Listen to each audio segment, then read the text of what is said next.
ยังสิแค่เขายังน้องลาเบิ่งท่าทีของเขานั้นนะบ่มีทีท่าสิมาเห็นใจเหลือแต่ร้อยซ้ำเขาเหยียบเขาย้ำให้ซ้ำสวงในมาถึงป่านนี้น้องยังปักใจอะไรอาวรณ์นำเขาอายคนเคยแพ้เคยเสียน้องนางให้เขาวันก่อนบ่แม่นมือนี้สิมายอกย้อนมาซ้ำมาเติมหัวใจนุ่งเหงาหักอายยังมันพออายหูทันเรื่องเกมของเขาอายเคยบอกน้องแต่ยังมัวเมาซ้ำยังมาเอาเป็นข้างวางคอหาเก่าเก่าขอมาบรรเทาความซ้ำลืมเถิดงามค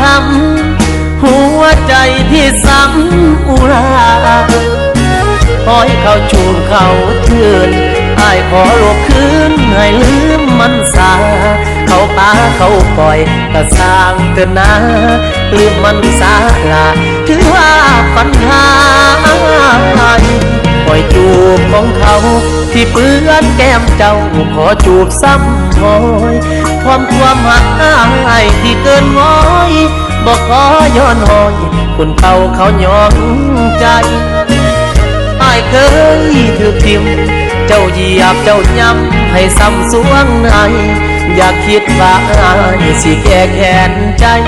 หากน้องสามใบจึงขอจูบซ้ำหอย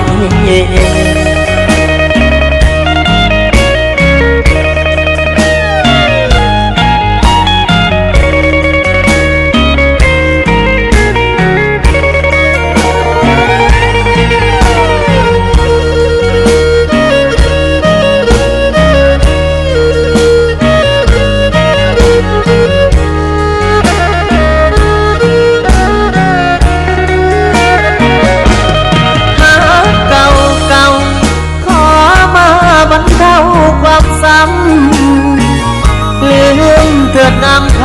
ำหัวใจที่ซ้ำอุรา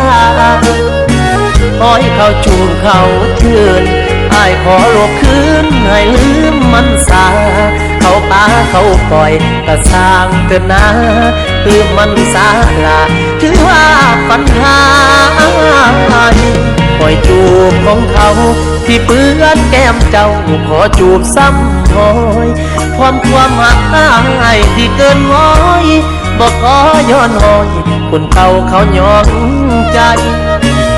อายเคยถูกทิ่มเจ้าเหยียบเจ้าย้ำให้ซ้ำสวงในอยากคิดว่าอายสิแก้แค้นใจหากน้องสามใบจึงขอ